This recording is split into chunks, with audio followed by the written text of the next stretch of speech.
Okay, good morning, everyone. Thanks so much for joining us here at the Network Breakfast. Once again, it's Tuesday morning, and we're going to have the lovely and talented Trina talk about what she does and how well she does it from the Fresh Eyes Reading LLC .com, actually. And so what we're going to do is each of our members here are going to say good morning to you and maybe tell you what they do and contact information. And as we like to do, we're going to start with Jeff Hexter, and we're going to say good morning, Jeff, and we'll listen to him for a minute. Morning, Tom, and the rest of the Network Breakfast. I'm Jeff Hexter with Always Keep Computing. I work with professionals working from their homes who are stuck with their computer problems and don't know who to call. So if their Wi-Fi is wifty, their printers aren't printing, and their emails aren't sending, I'm the person I hope they call. And in the past week or so, I've worked with a client who had a failed hard drive. Turns out it was unreadable, and I was able to recover most of their data and get the backup and running. It took me about 24 hours to transfer what was readable onto another machine, but their entire office was kind of shut down while that was out, but I got it back up without they didn't have a backup in place. But they will when I get back in touch with them. I'll be setting up a tiered backup system for them. And if you know somebody that could use help like that, I'd love a conversation with them. Jeff Hexter, Always Keep Computing. We pull out our hair so you don't have to. Excellent. Thank you, Jeff. And good job helping those customers. People feel like it's a dire situation, and you make it seem like there's light at the end of the tunnel, and we thank you for it. Thanks so much. Okay, good morning to Chris Walters there in the Good morning, Paradigm. Tom. Good morning, everybody. Yeah. Chris Walters with See-Through Windows. I'm a wholesaler of vinyl replacement windows and patio doors and glass block. I cover a territory from Port Clinton to the Pennsylvania border, Cleveland to Canton. I go take a look at every job that is requested of me, and then within 24 to 36 hours, you have a quote in your hand. And right now, we're looking for install in late August, early September. There's a shortage of pieces and parts with the window manufacturers, so they're having trouble getting windows to us, but we're working around it, and we are working 6 days a week to get everybody taken care of. Thank you. Excellent. Thank you, Chris. And we appreciate you being here. Good morning to one of our best friends, Mike Bentley. Good morning, Mike. Good morning. And together we'll choose the right path for your insurance coverage. I work primarily in the area of medical and health insurance. I work with small businesses, non-for-profits, and work with Medicare beneficiaries, about 900 of them, from California to Florida to the Carolinas to right here on the North Coast. So if you are transitioning or have a family member transitioning, wanting to know their options and what is the best path to take, give me a call, Mike Bentley at the Brooks and Stafford Company. Excellent. Thank you, Mike. Thanks for being here. And now we'd like to say good morning to the master photographer. I love saying that. And he's such an interesting profession he has. And he tells us a little about it, and he will right now. Good morning, Scott Morrison. Good morning, everybody. As he said, my name is Scott Morrison. My company is Discovery Photo. I am a full-time, full-service photographer, have been for 30 years now. We do everything from business headshots, modeling portfolios, and on the weekends, we crash parties, do weddings, bar mitzvahs, anniversaries. Finally, getting back in the groove of those. I had 3 weddings this weekend. I have one next weekend, one the weekend after that. So things are picking up. So that's really wonderful. I also am a gaffer and a cinematographer for the movie industry here in Cleveland. We have 3 feature films going to be filmed here, and I'm a part of all 3 of those. So my name is Scott Morrison. Company's Discovery Photo, when image counts. Excellent. Thank you, Scott. And I told you, it's very interesting. Wonderful career he has going for him. Now we'd like to say good morning to Judy. Good morning, Judy. How are you? And tell us about what you do. Good morning, Tom. I'm Judy Bollinger and the Wordsmith.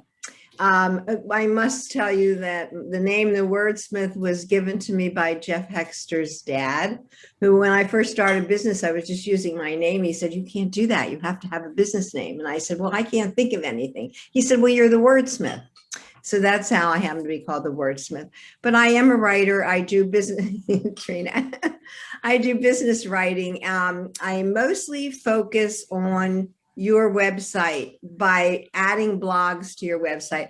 I was hoping that I was going to go after Chris because I had a great lead in from his see-through windows. Is that how good? Because Yes. I just finished a blog for a elder care attorney about vitamin C, and I was titled "Do You See What I See?" capital C, and it was a very interesting blog. And I now am doing two things. Instead of using stock photos, I use which makes me have to increase the price of my blogs, but I use a professional, what do they call, the graphic designer to do my pictures. And I also use a headline analyzer. I have at least three headlines in every blog. And my analyzer evaluates them as to SEO, whether it's 40%, 70%, whatever. And so those are the new things that I've added. Excellent. Thank you, Judy. Thanks for being here. Now we'd like to say good morning to, I hope he's going to reconnect here, Marty Kelbell. Good morning, Marty. Good morning, everyone. Thank you. If you need any help in selling your house, buying a house, leasing a house, I can help you with all three of those. If you want to move somewhere else other than the best location in the nation, I can help you with that with referrals. The key thing about buying a house is getting pre-approved for a loan. And that is so critical now because I go on appointments to look at a house with the clients. Been only in the market one day. Time we get back to the car before we can write an offer, I get a text, the house has been sold. They accepted a contract. Wow. So you need to be ready to make your decision immediately. And I work very hard for us to get in the property, one of the first ones that we can. So if you have any needs, let me know, call me 216-544-4164. And I do work for Caldwell Banker Smith Realty. And we have office all over the United States in 30 some countries around the world.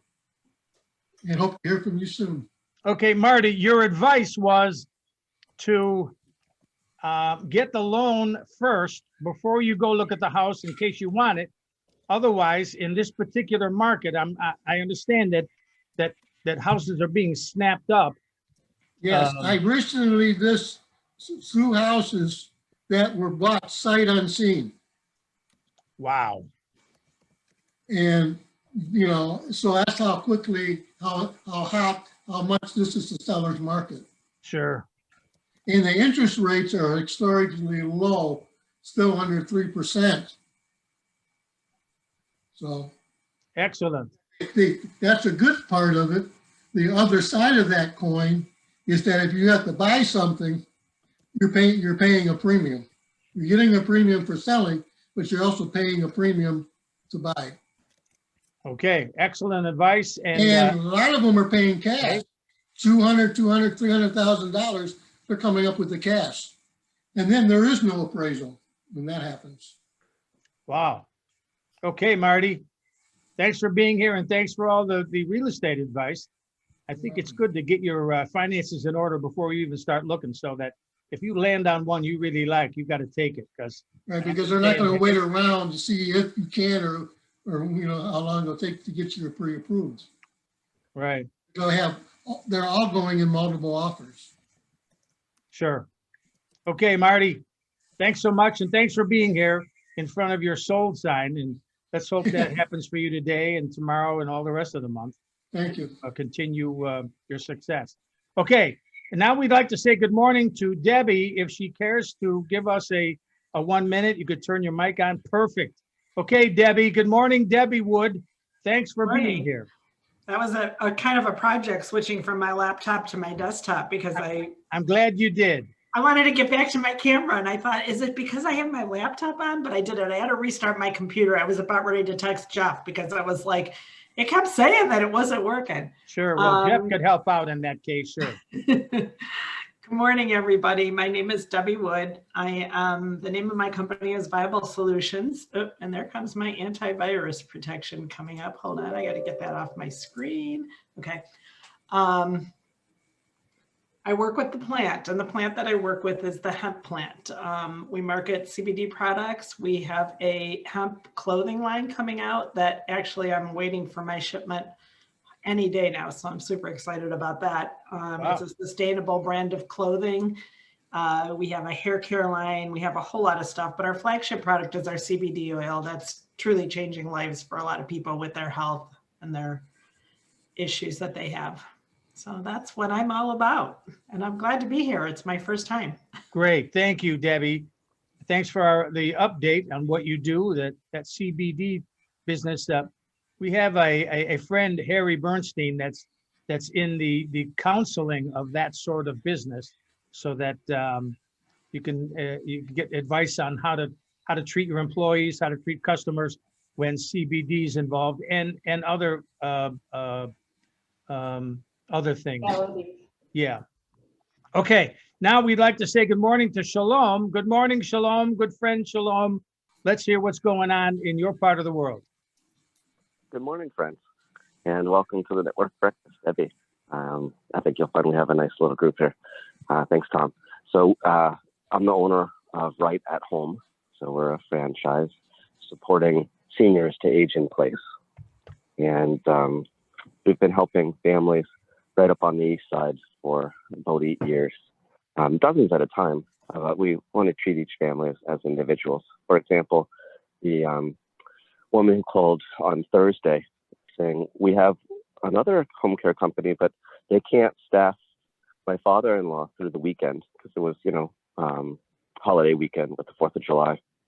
And she said, you know what, he has hospice support, but they don't come around the clock.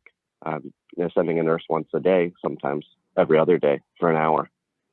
And we started to come, and her mother-in-law just got, so anxious as dad was declining. He was just in a lot of pain, and the morphine wasn't working. And we provided 2 caregivers with him round the clock until he passed, which was his plan. He wanted to be with his family, die at home, with his pets, with his, in his environment. And we were able to support him to do that. And I felt like we were able to help the family, because I know that the night before he passed, his wife was able to get a night's sleep knowing that he was, being taken care of every hour. We were with him, holding his hands and, just helping him breathe. Anyway, so that's what we do, carrying hands, one at a time. In terms of referrals, I wanted to say thank you to Scott Morrison, our photographer in the group, because one of the charities we support is called In Motion. It's a Parkinson support group, and they just recently relocated to Beechwood. And they said publicly, we'd like to support local businesses and hire, folks who do business just right here in town. Scott being so active with the Beechwood Chamber of Commerce, he's going to be photographing their largest fundraiser of the year, which is a walk-a-thon, and they're renting out the Beechwood High School in September to do that. And I'm thrilled for Scott for that. So thank you for that. Excellent. All right. Thank you, Shalom. And thank you, Scott. Not only is he a good photographer, but he's a great guy. Thanks for being here, Shalom. Okay. And at this point, I'm going to turn the reins over to Trina Gigax, and she's going to tell us all about what she has to say for today from her fresheyeisreading.com website, and just in general. And she'll give us, I'm sure, tips and tricks of how just being better at writing. And nothing says that you want business and when you treat your customer with writing something that is knowledgeable and succinct. And we're going to hope that Trina continues in that vein, and she'll take it over now. Thank you, Trina. You'll take over the screen at this point. Thank you. Perfect. Thank you, Tom. Thanks, everybody. My name's Trina Gigax. I'm a copywriter and copy editor. And I say copywriter because when you say writer, people think of novels and things like that. And so mine is more focused on business writing. What in the business copy means, your content, your words, people call it copy. And it goes back to even newspapers, and they submitted their copy and how much had to fit, and you had to learn to write well and succinctly, and they were limited on space. So it's the same idea when you're talking about business writing. You want to make sure and get your point across.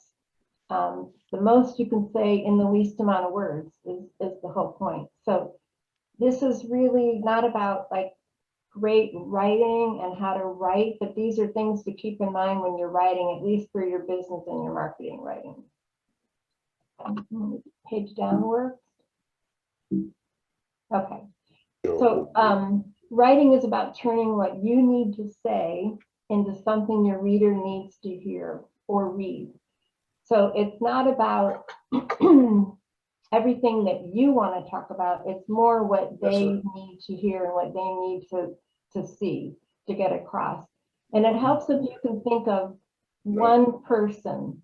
For instance, let's say you're trying to, I have a friend who appears at Case Western all the time to doctors who are new investors. I think somebody's not on mute. She speaks to new doctors, new dentists at the Case Western Medical School, Dental School. So she's talking, I didn't do that. Oh, this went, okay.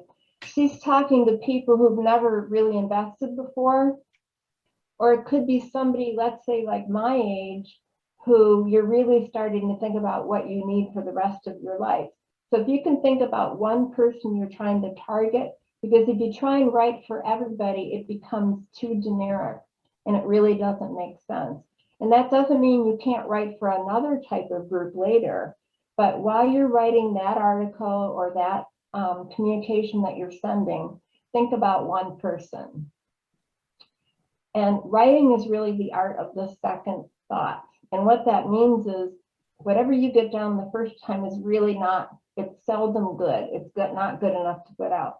So the whole point is just let it, get it down, let it flow. Don't worry about how it sounds at first, just get it down.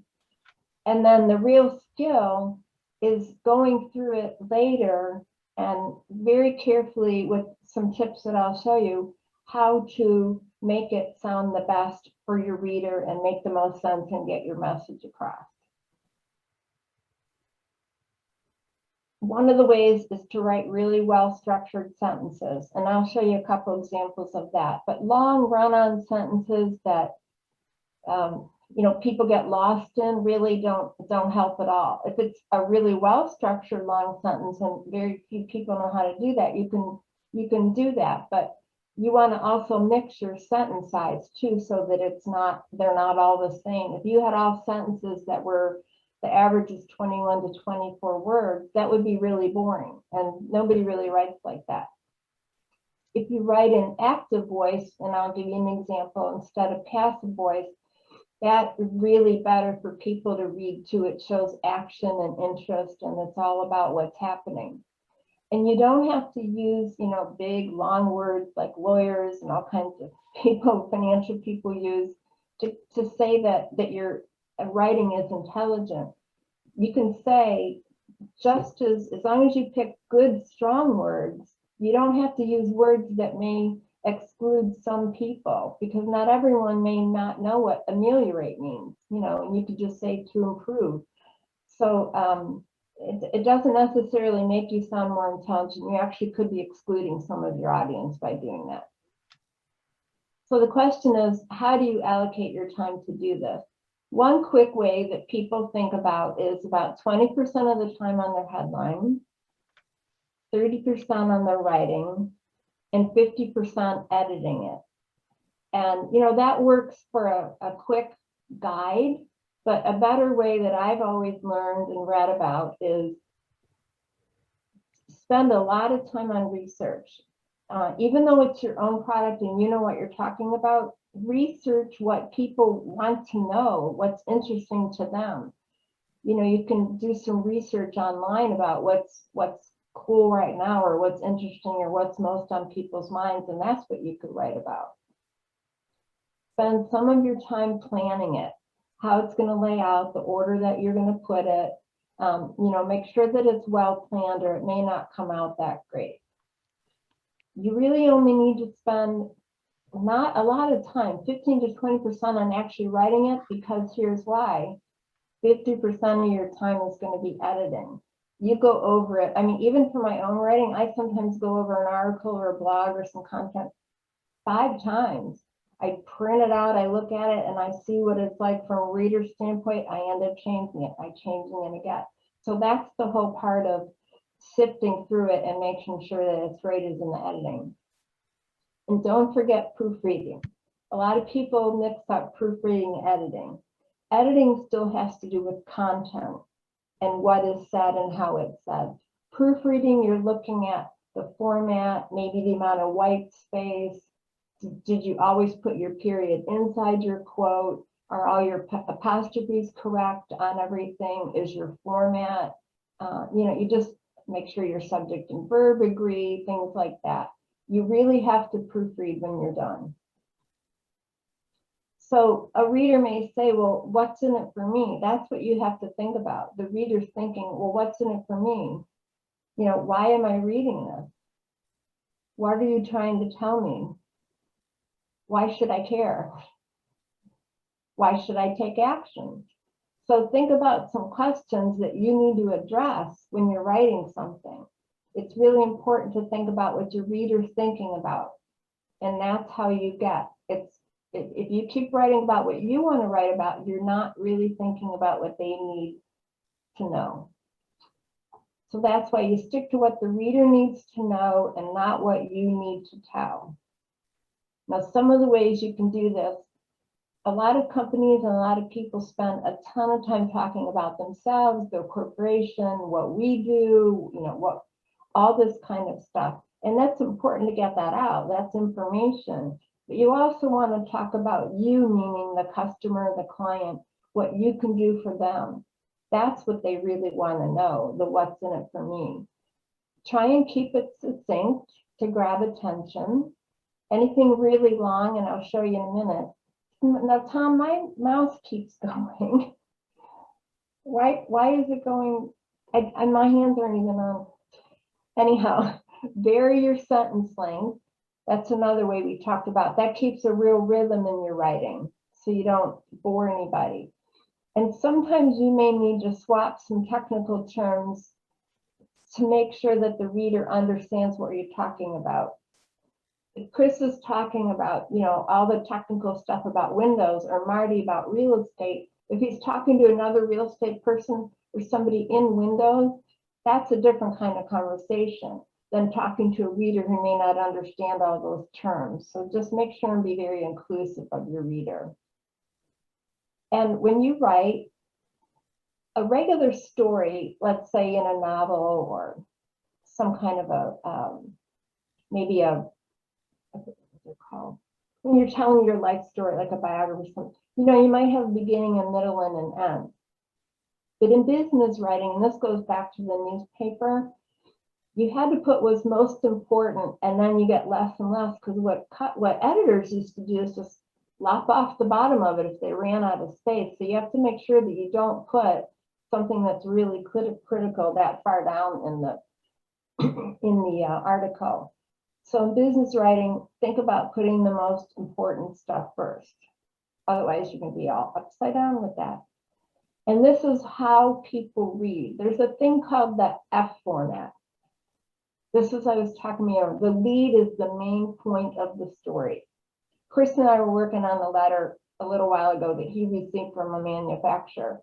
And way down, let's say way down around here, they put the thing, something about, and if you don't return this in the next 10 days, you know, you'll miss a discount or something like that. Well, you don't want to bury the lead down here. This is when people read, they sort of skim, they read this and they kind of go partway down, and they're looking for more information. So you have to be cognizant of how people read when you put out your content.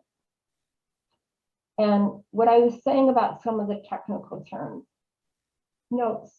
someone may not know what an equity is. If you're talking to people who are possible investors, maybe, the new doctors or somebody who's in their 70s, hasn't really thought about it, and it's really important for them to plan the rest of their life, you can just call them stocks and bonds.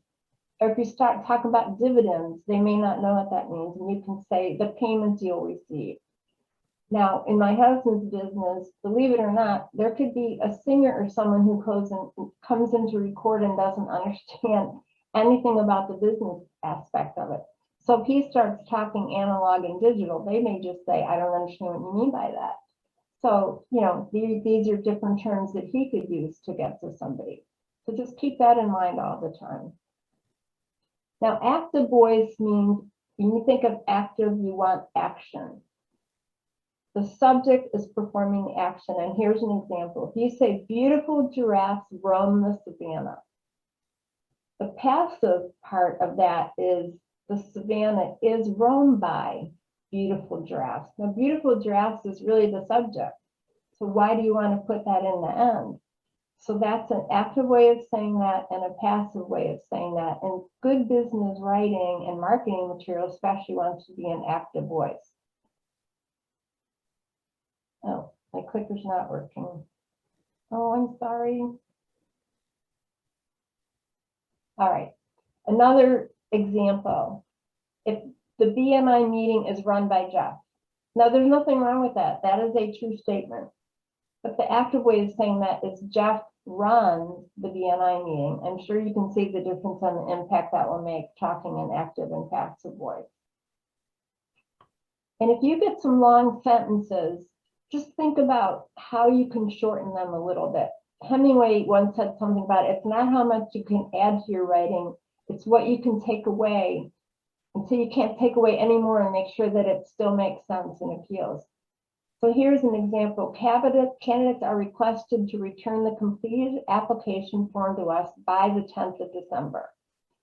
So candidates are requested to return. You can just say, please return.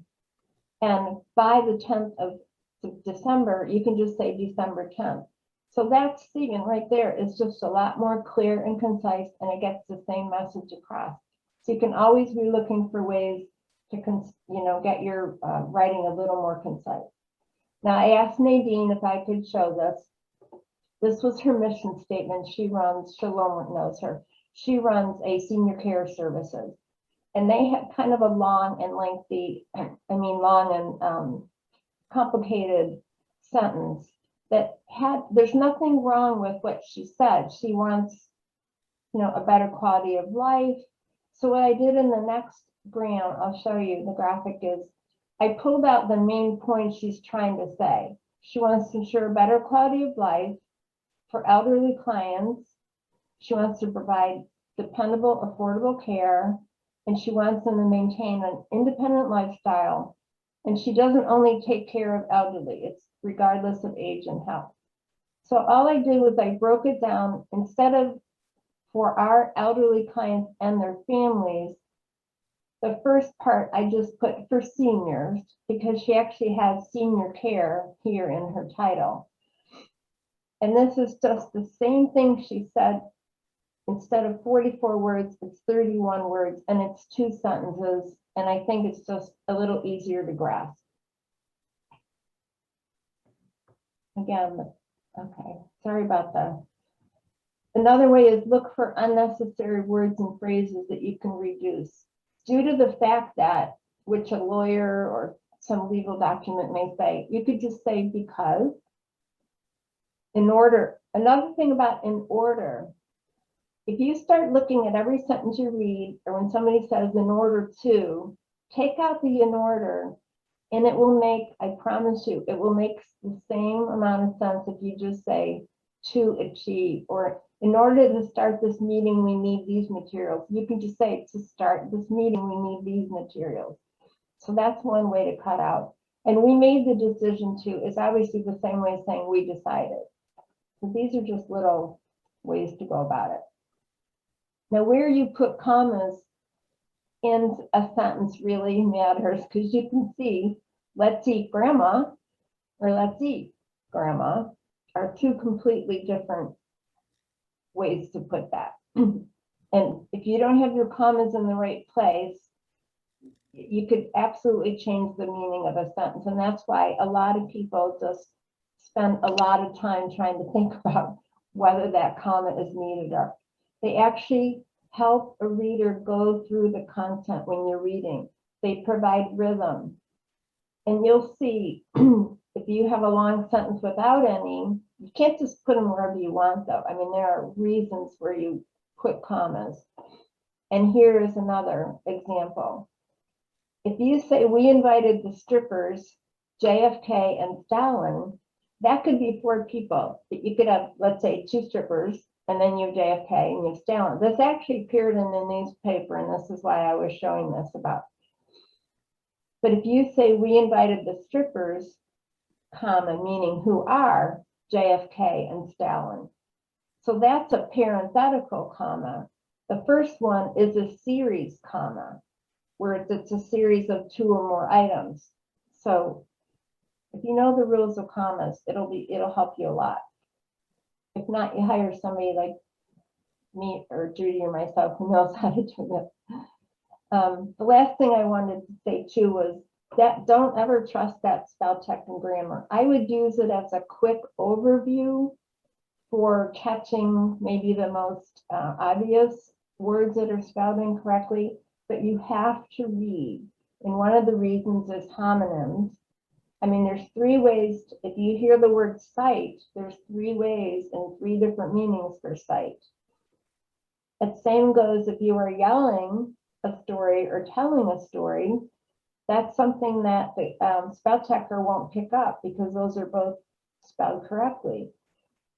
If you're dictating, which a lot of people do now, and it may not hear you properly, and you could say grandma, depending on what part of the country you're from, they could put grandma or grammar. And if you say it's, it will not differentiate between those 2. So you really have to learn to go through that once with the spell checker and then really read and make sure that every sentence makes sense. I really apologize for all the technical difficulties. I don't know what's going on with my mouth today. Those are some quick tips and tricks on what to think about when you're starting to write. Can I stop sharing? Okay. Wonderful job. Well, thank you. Went through it kind of quickly. I actually did practice it and it worked fine with the clicker, but Outstanding. my hand Outstanding. wasn't even near my mouth. Thank you. Did that give you some things to think about when you're writing for the future? I know I'm never going to eat grandma. No. No. You gotta watch your That was mouth. great, Trina. It was just terrific presentation. Very good. Lots of things to think about. I mean, writing, you know, you have to think of your subject and then all the areas you want to cover, how you want to approach it. You know, is it an informative story? Is it a story that's meant to kind of scare people into doing something? You know, is it a soft? Is it something that you're writing soft that you're just sort of telling what's going on and hope they're interested? So there's so many different ways to approach writing. But those are just some general, very general things to think about when you're writing, when you're putting out your marketing content. So Jeff's got a comma graphic up. Yeah, I only know the standard comma and the Oxford comma, Jeff. I think the walk-in comma and the Shatner comma are a little different. I'd say so.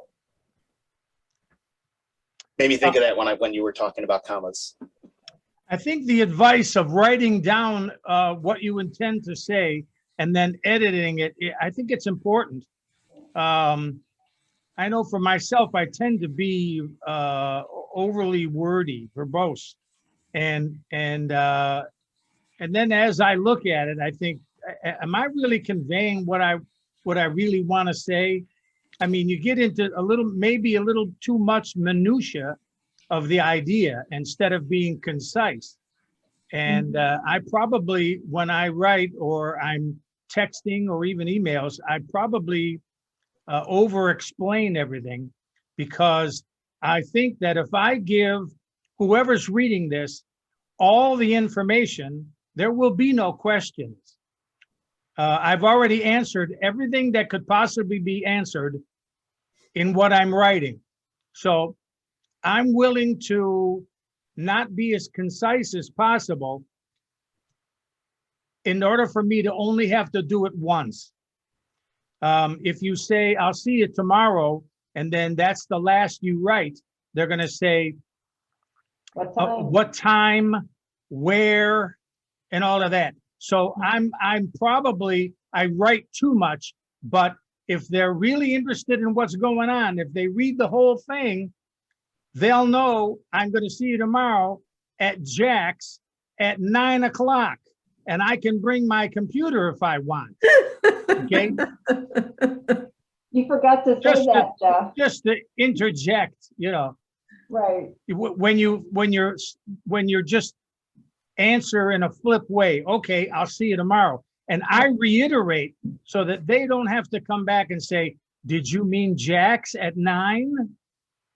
Right. So, and there's nothing wrong with giving all the facts. Yeah, absolutely. Give all the facts. I could be better at it if I could trim what I think. It's just that I get too wordy. You know, I love the concept of knowing what words to use. And the explanation I give is we have modern day people around 2,500 word vocabulary. So we have the ability to have 2,500 words to explain what we like. Whereas Shakespeare used around 900 words. And look what he did with those 900 words. We still read him and are in awe. At least I am. Whenever I want to be entertained with reading material, I read some passages from Shakespeare's major works. I get such a kick out of it. And if anybody ever was concise, it's him. And he just says what he needs to say in a third of what everybody else writes. But anyway, so I'm gonna watch this video again, and I'm gonna take notes. And I urge the rest of you. This is going to be up on YouTube, and Trina will probably get quite a few hits, and we'll send her the link so that she could share it with all. Hey Tom, can you edit out the technical difficulties when my slides were going back and forth? Well, it's tough because as you were having the difficulties, you were also explaining that you're having a difficulty. If you wouldn't have said anything, we would have never known. Oh. I will have to tell you this. Trina did something for me, and we went over it 4 or 5 times, back and forth as to what should be said, because we took a letter from a manufacturer and put it inside our own letter, and I disagreed with her, and then I said, Matt, up. I'm done. I'm going to agree with you and send it out.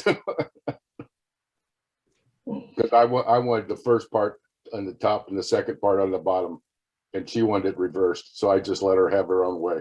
I thought he was burying the lead. No, actually, what we just agreed about is Chris wanted to put the information first, and then there was I'm so sorry that you've been delayed so many times. And I just wanted to apologize first because I figured that people have had so many delays, and he was about to tell them there's yet another delay and a price increase. So I wanted to soften it and thank them first for their patience and for all the delays they've already gone through. And so maybe I either convinced Chris or he just acquiesced in this. But anyhow, it went out, and I hope I got it myself in my own email because I'm on your list, and it looked very good. I have to say, I'm pretty much like what Chris was thinking. I want to get the bad news out of the way first. So that they can recover by the time the end of the letter comes around and you're thanking them profusely. I like getting the bad news first and then sort of Okay. smooth it over. So, Well, but you I guess think, I was wrong. no, I probably would have gone with what you said too, even though if I were in person, the first thing I would do, if there's an issue and I need to meet somebody to explain, the first thing I want to do is get the bad news out of the way. Because if they give me a few more minutes, then they'll see why I did what I did and why I'm here rather than texting or calling. And I get the bad news out of the way. And then they say, it's fine, it's okay, don't worry about it.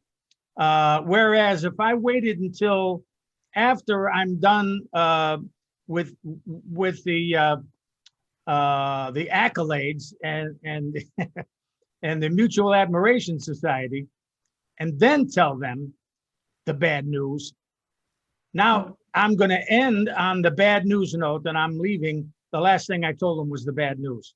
So, but in this case, I probably would have gone what you thought, Trina, because there's a reason you think what you do. And, you know. And writers and clients don't always agree. You know, that's all you can do is present what you think would be best. And, you know, if they want to put it the other way, I mean, they're the client, that's fine. Yeah. All you can do is make suggestions and see if you can guide them or just open their mind to other possibilities. Yeah, there's also the fact that, you know, when you're used to dealing with customers, clients in person, and you've done it for so many years. I mean, I've been doing this, what I do, for years. And before that, I was also, my other careers I was doing for years and years. So you get a method and you think your method works. I like getting the bad news out of there first and then spend the rest of my allotted time begging for forgiveness, thanking them for their kind attention, things like that. But anyway, so let's see. Anybody else have anything to say? The lovely and talented Trina Gigax's wonderful presentation here on our YouTube channel, The Network Breakfast. You could speak up now. Thank you. Now Debbie knows now more what I do, so when we meet, I don't have to explain so much. She already saw it. Your one-to-one will be shorter. Right. Excellent. Oh, probably not. Not when there's food involved. We'll still eat and chat. Okay, so you and Debbie are eating at the place you mentioned earlier, the Rooster. Sleepy Rooster. Yeah. Well, okay. We're doing a BMI 1-to-1. Nice. Well, I hope that goes well for you. And we appreciate you, everybody sticking around till the end. And once again, we have another network breakfast, this time with Trina Gigax, and it's in the can, and it'll be moved up to our YouTube channel probably in the next couple of days, and we'll send out a link for that so that she'll have it and all of you will have it too. So thanks so much.